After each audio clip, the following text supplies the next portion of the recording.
பார்க்க போறோம்னு பாத்தீங்க அப்படின்னா most awaiting video how to become a DevOps engineer. DevOps engineerன்றவங்க வந்து ஒரு கம்பெனில வந்து மேஜர் ரோல் ப்ளே பண்ணுவாங்க. ஏன் அப்படின்னு பாத்தீங்கன்னா அவங்க டெவலப்மெண்ட் பிளஸ் ஆபரேஷன் பண்ணுவாங்க. So that is DevOps. So அந்த மாதிரி ஒரு DevOps இன்ஜினியரிங்க்கு வந்து நிறைய ட்ரெண்டிங் இருக்கு, அது நிறைய மார்க்கெட்டிங் அவைலபிளா இருக்கு, ஜாப் ஆப்பர்ச்சுனிட்டிஸ் அவைலபிளா இருக்கும் போது நீங்க ஒரு ஃப்ரெஷரா இருந்தீங்க அப்படின்னா DevOps இன்ஜினியர் எப்படி ஆகலான்றதுக்கு ஒரு கம்ப்ளீட் ரோட் மேப் இந்த வீடியோல கொடுக்க போறோம். So please get into video. I am Ramya, I am working software engineer top tech company. So DevOps அப்படின்றது என்ன அப்படின்னா டெவலப்மெண்ட் பிளஸ் ஆப்ரேஷன். ஸோ அவங்க என்ன பண்ணுவாங்க அப்படின்னா கம்ப்ளீட்டா வந்து சாஃப்ட்வேர் டெவலப்மெண்ட் ப்ராசஸ் பண்ணுவாங்க. இப்போ நீங்க வந்து ஒரு டெவலப்பர்ல இருந்து DevOps என்ன டிஃபரெண்ட் பாத்தீங்க அப்படின்னா டெவலப்பர் வந்து ஒரு கோட் ஒர்க் பண்றாங்க, அதாவது ஒரு பர்டிகுலர் ப்ராஜெக்ட்ல பர்டிகுலர் ரெக்யர்மெண்ட்க்கு ஒர்க் பண்றாங்க, அந்த ஒரு ப்ராஜெக்ட்ல வந்து ஒரு பர்டிகுலர் ஃபங்க்ஷனாலிட்டி ஆட் பண்றாங்க, இல்ல ப்ராஜெக்ட்ல என்ன ஒர்க் வேணா பண்ணிட்டும் அந்த ஒரு கம்ப்ளீட் ஒர்க் வந்து நீங்க ஒரு ப்ரொடக்ஷனுக்கு வந்து டிப்ளாய் ஆகணும் அப்படின்னா அந்த கம்ப்ளீட் ப்ராசஸை யார் பார்த்துப்பான்னு பார்த்தீங்கன்னா DevOps தான் பார்த்துப்பாங்க. ஸோ உங்களுக்கு இந்த மாதிரி சொன்னா உங்களுக்கு புரியுமான்னு தெரியல, பட் வந்து ஒரு ஓவரால் வியூ தான் இது. பட் ஒரு DevOpsன்றாங்க இது மட்டும் பண்ண மாட்டாங்க, லாட் ஆஃப் ஆப்ரேஷன்ஸ் பண்ணுவாங்க.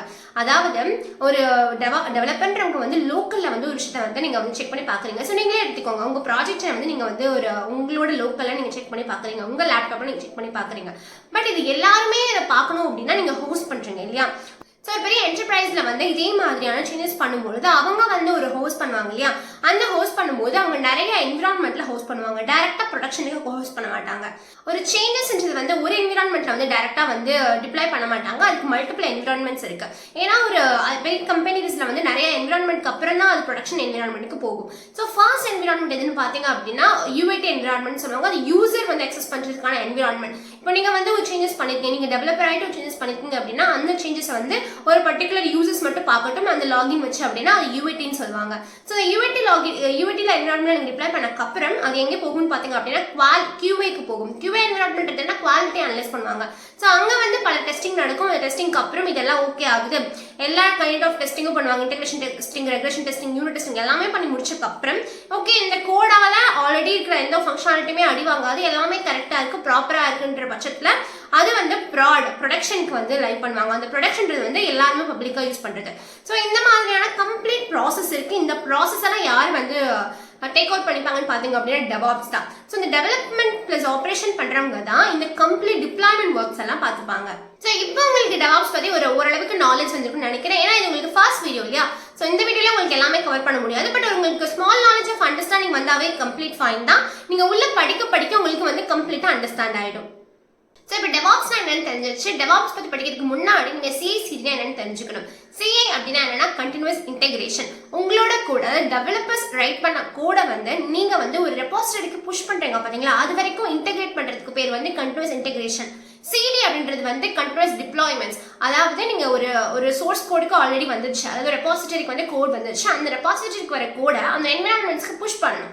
அதாவது நான் சொன்ன பாத்தீங்களா UAT environments, quality analyst environment, அதாவது QA என்விரான்மெண்ட், நெக்ஸ்ட் வந்து ப்ரொடக்ஷன் என்விரான்மெண்ட். ஸோ ஒவ்வொரு என்விரான்மெண்ட்லயுமே அந்த இன்டெகிரேட் பண்ண கோட வந்து புஷ் பண்ணுவாங்க பாத்தீங்களா, ஸோ அதுக்கு பேர் கண்டினியூஸ் டிப்ளாய்மெண்ட்ஸ். ஸோ இப்போ வந்து ஒரு DevOps அப்படின்றவங்க வந்து கம்ப்ளீட்டா என்னென்ன ஆக்டிவிட்டி பண்ணுவாங்கன்னு பார்த்தீங்கன்னா நிறைய ஆக்டிவிட்டி பண்ணுவாங்க. ஸோ அதில் one of the activity CI/CD வந்து பைப்லைன் ரன் பண்ணுவாங்க. ஸோ அது மூலமா தான் வந்து ஒவ்வொரு என்விரான்மெண்ட்டுக்கும் கோட் புஷ் ஆகும் அண்ட் வந்து இன்டெகிரேஷன் நடக்கும். ஸோ இதுக்கு என்னென்ன ஸ்கில்ஸ்லாம் வேணும்னு பார்த்தீங்க அப்படின்னா ஆப்ரேட்டிங் சிஸ்டம் பற்றி குட் நாலேஜ் ரொம்ப இம்பார்ட்டன்ட். சர்வர் பற்றி தெரிஞ்சுக்கணும், அப்பாச்சி சர்வர் பற்றி நீங்கள் தெரிஞ்சுக்கிறது ரொம்ப இம்பார்ட்டன்ட். நெக்ஸ்ட் என்ன விஷயம் கற்றுக்கணும்னு பார்த்தீங்க அப்படின்னா கிளவுட் பற்றி கற்றுக்கணும். கிளவுட்ல வந்து நீங்கள் வந்து எப்படி VMware இன்ஸ்டால் பண்ணுறது, எப்படி VMware வந்து ஹேண்டில் பண்ணுறது, எப்படி கிளஸ்டர்ஸ் வந்து கிரியேட் பண்ணுறது, எப்படி கிளஸ்டர்ஸ் மெயின்டைன் பண்ணுறது எல்லாமே தெரிஞ்சுக்கணும். ஸோ கிளஸ்டர் அப்படின்னா என்னன்னா கிளஸ்டர்ஸ்க்கு ஒரு இங்கிலீஷோட மீனிங் என்ன அப்படின்னா ஒரு கலெக்ஷன்ஸ், அவ்வளோதான். ஸோ அப்போ ஒரு கலெக்ஷன்ஸ் ஆஃப் திங்ஸ் வந்து அந்த கிளஸ்டர்ல இருக்கு அப்படின்னா நீங்க வந்து அதை வந்து எப்படி ஹேண்டில் பண்ணணும் பார்த்துக்கணும். இப்போ ஃபார் எக்ஸாம்பிளுக்கு இப்போ கூகுள், வாட்ஸ்அப் ஆர் இன்ஸ்டாகிராம்லாம் பார்த்தீங்க அப்படின்னா அவங்க வந்து மேஜர் சேஞ்சஸ் எல்லாம் பண்ணுவாங்க, மேஜர் அப்டேட்ஸ் பண்ணுவாங்க, பட் அவங்க டவுன் டைம் எடுத்துக்க மாட்டாங்க. ஏன் அப்படின்னா நீங்க வந்து இப்போ ஒரு இன்னைக்கு வந்து நைட் வந்து நீங்க ஒரு இன்ஸ்டாகிராம் பாக்குறீங்க, நாளைக்கு காலைல வந்து உங்களுக்கு ஒரு அப்டேட் நடந்திருக்கு அப்படின்னா உங்களுக்கு நடுவில் வந்து எந்த ஒரு இன்டரப்டுமே இருக்காது.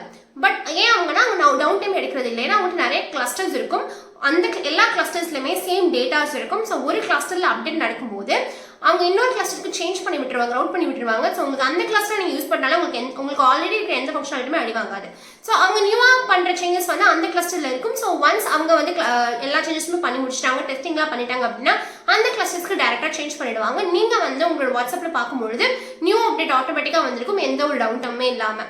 ஸோ இதனால தான் வந்து நம்ம கிளஸ்டர்ஸ் யூஸ் பண்ணுறோம், லாட் ஆஃப் சர்வர்ஸ் யூஸ் பண்ணுறோம். ஒரு சர்வர் ஒரு கிளஸ்டர் வந்து ஃபெயில் ஆகிட்டா கூட நம்ம யூசருக்கு எந்த ஒரு இன்ட்ரப்ட்டுமே இருக்கக்கூடாது, அவங்க எந்த ஒரு இஷ்யூமே ஃபேஸ் பண்ணக்கூடாதுன்றதுக்காக நம்ம கிளஸ்டர்ஸ் மெயின்டைன் பண்ணுறோம்.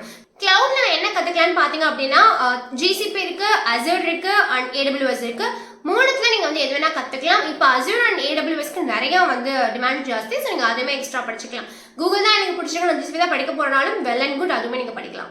ஸோ CI/CD-யோட ஆட்டோமேஷன் டூல்ஸ் பத்தி கத்துக்க வேண்டியதா இருக்கும். அது என்னன்னு பாத்தீங்க அப்படின்னா ஜென்கின்ஸ் அப்படின்னா என்னன்னு பாத்தீங்க அப்படின்னா நான் சொன்ன பாத்தீங்களா, இப்போ கண்டினியூஸ் இன்டெகிரேஷன், கண்டினியூஸ் டிப்ளாய்மெண்ட்ஸ், இந்த ஒரு பைப்லைன்ஸ் ரன் பண்ணணும், டெஸ்ட் பண்ணணும், டிப்ளாய் பண்ணணும். ஸோ இந்த எல்லா ஃபங்க்ஷன்ஸுமே ஒரு அப்ளிகேஷன்ல இருக்கும். அந்த டூல்ஸ்க்கு பேர் தான் என்ன அப்படின்னா ஜென்கின்ஸ்.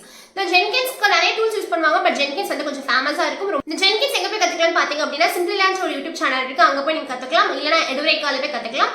இது போக டெவாப்ஸ் ஜர்னின்னு சொல்லிட்டு அவர் டெவாப்ஸ் பத்தி மட்டுமே ஒரு வீடியோ போட்டிருப்பாரு, அதையும் நீங்க பார்க்கலாம். இந்த லிங்க் எல்லாமே நான் வந்து என்னோட டிஸ்கிரிப்ஷன் பாக்ஸ்ல அட்டாச் பண்றேன். அதே மாதிரி இந்த OS நெட்வொர்க்கிங் கான்செப்ட்ஸ் எங்க போய் கத்துக்கலாம்னு பாத்தீங்க அப்படின்னா குணால் குஷ்வஹா ஒரு 4 hours வீடியோ இருக்கு, அதுலயுமே நீங்க கத்துக்கலாம். CI/CD பத்தி நீங்க கத்துக்கலாம்னு பாத்தீங்க அப்படின்னா அதே சிம்பிளி லேர்ன்ற யூடியூப் சேனல்ல வந்து அதுக்குமே ஒரு 4 hours வீடியோ பார்த்திருக்காங்க. அவ்வளவு தேவையில்லை, உங்களுக்கு ஓரளவுக்கான CI/CD என்னன்ற கான்செப்ட்ஸ் படிக்கிறதுக்காக அது 1 hour வீடியோ நீங்க பாத்துக்கலாம். இது போக வந்து நீங்க கண்டெய்னர் கத்துக்கணும், கண்டெய்னருக்கு டாக்கர் கத்துக்கணும், அதுக்கப்புறம் கான்ஃபிகரேஷன் மேனேஜ்மெண்ட் டூல் கத்துக்கணும். கான்ஃபிகரேஷன் மேனேஜ்மெண்ட் டூல்ன்றது Ansible, பட் அந்த டூல் ஏன் கத்துக்கணும்னு பாத்தீங்க அப்படின்னா லாட் ஆஃப் அப்டேட்ஸ் நடக்கும், அப்கிரேடேஷன் நடக்கும். ஸோ இப்போ வந்து ஒரு வெர்ஷன் நம்ம யூஸ் பண்ணிட்டு இருக்கோம் அப்படின்னா ஒரு கொஞ்ச நாள் கழிச்சு அந்த வெர்ஷன் வந்து சப்போர்ட் ஆகாது. ஏன்னா ஐடின்றது ஒரு எவால்வ் இண்டஸ்ட்ரி, நிறைய அப்டேட் நடந்துட்டே இருக்கும். ஸோ அந்த மாதிரி இப்போ ஒரு மேஜர் சேஞ்சஸ் ஒருத்தவங்க பண்றாங்க, 3 months அப்புறம் ஒர்க் ஆகல அப்படின்னா என்னென்ன ரிசால்வ் பண்ணணும்னு சொல்லிட்டு ஒரு டாக்குமெண்டேஷன் ரெடி பண்ணி வைப்பாங்க. ஸோ அது கான்ஃபிகரேஷன் மேனேஜ்மெண்ட் டூல்னு சொல்லுவாங்க.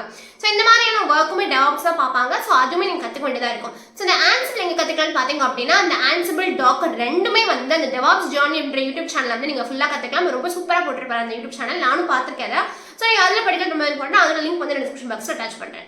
இது போக வந்து நீங்க மானிட்டரிங் டூல் படிக்க வேண்டியதா இருக்கும், டெராஃபார்ம் படிக்க வேண்டியதா இருக்கும், Kubernetes இதெல்லாம் படிக்க வேண்டியதா இருக்கும். பட் இதெல்லாமே ஒரு ஃப்ரெஷருக்கு படிக்கணுமான்னு கேட்டா அவ்வளவு படிக்க தேவையில்லை. பட் நான் சொல்ல கான்செப்ட்ஸ் இருக்கு பாத்தீங்களா, என்னென்ன சொன்னேன். ஃபர்ஸ்ட் CI/CD-னா என்ன, CI/CD பத்தி என்ன கத்துக்க வேண்டியது இருக்கு. ஸோ அதோட டூல்ஸ் என்ன, ஜென்கின்ஸ் பத்தி, அப்புறம் டாக்கர் பத்தி, கண்டெய்னர் டாக்கர் இல்லையா, ஸோ கிளஸ்டர்ஸ் பத்தி, கிளவுட் பத்தி அண்ட் ஆல்சோ நீங்க வந்து Ansible பத்தி கத்துக்கிட்டீங்க அப்படின்னாவே ஓவரால் வந்து நீங்க ஜூனியர் டெவாப்ஸ் இன்ஜினியரிங் அட்டென்ட் பண்றதுக்கு ஃபுல் எலிஜிபிள் ஆயிட்டீங்க.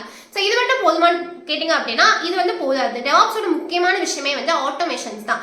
எல்லாமே வந்து இப்போ மேனுவலா பண்றது போக ஆட்டோமேஷன் ஆயிடுச்சு. ஸோ ஆட்டோமேஷன் ஆகணும் அப்படின்னா நீங்க ஸ்கிரிப்டிங் பத்தி கத்துக்கிறது ரொம்ப ரொம்ப இம்பார்ட்டன்ட். ஸோ ஸ்கிரிப்டிங் கத்துக்கிறதுக்கு முன்னாடி நீங்க வந்து ஒரு ப்ரோக்ராமிங் லாங்குவேஜ் சூஸ் பண்ணணும். அந்த ப்ரோக்ராமிங் லாங்குவேஜ்ல நீங்க பைத்தான் ஸ்பெசிஃபிக்கா சூஸ் பண்றது ரொம்ப ரொம்ப இம்பார்ட்டன்ட். ஸோ பைத்தான்றது வந்து ஆட்டோமேஷனுக்கு ரொம்ப ரொம்ப யூஸ்ஃபுல்லா இருக்கனால நம்ம பைத்தான் சூஸ் பண்றோம். பைத்தான்ல வந்து நான் வந்து ஒரு வெப் பேஜ் டெவலப் பண்ற அளவுக்கு கத்துக்கணும்னு கேட்டா அப்படிலாம் கத்துக்க தேவையில்லை. பைத்தானோட பேசிக் கான்செப்ட்ஸ் மட்டும் தெரியும். எப்படி டேட்டா டைப்ஸ் வந்து டிக்ளேர் பண்றது, ஃபங்க்ஷன்ஸ் எப்படி எழுதுறது, லூப்ஸ் எப்படி எழுதுறது, ஒரு ஆட்டோமேஷன் பண்றதுக்கு என்னென்ன தேவையோ அது மட்டும் கத்துக்கிட்டா போதும். ஸோ அதுமே வந்து நீங்க யூடியூப்ல நிறைய சேனல்ஸ் அவைலபிளா இருக்கு. நானுமே வந்து பெஸ்டான சேனல் வந்து உங்களுக்கு டிஸ்கிரிப்ஷன் பாக்ஸ்ல ப்ரொவைட் பண்றேன். இதுக்கப்புறம் நீங்க லினக்ஸ் பத்தி கத்துக்கிறது யூஸ்ஃபுல்லா இருக்கும்.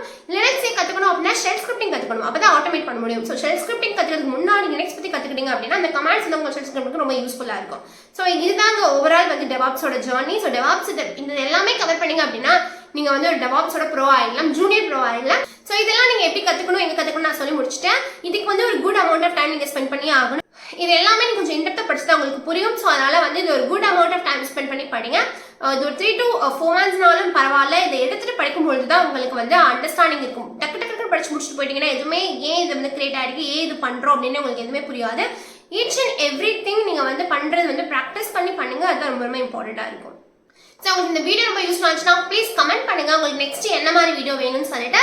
ஸோ இந்த வீடியோ ரொம்ப யூஸ்ஃபுல்லாக நம்புறேன். யாருக்கெல்லாம் யூஸ்ஃபுல்லாக இருக்குமோ அவங்களுக்கு நீங்கள் ஷேர் பண்ணுங்க. Until then bye by.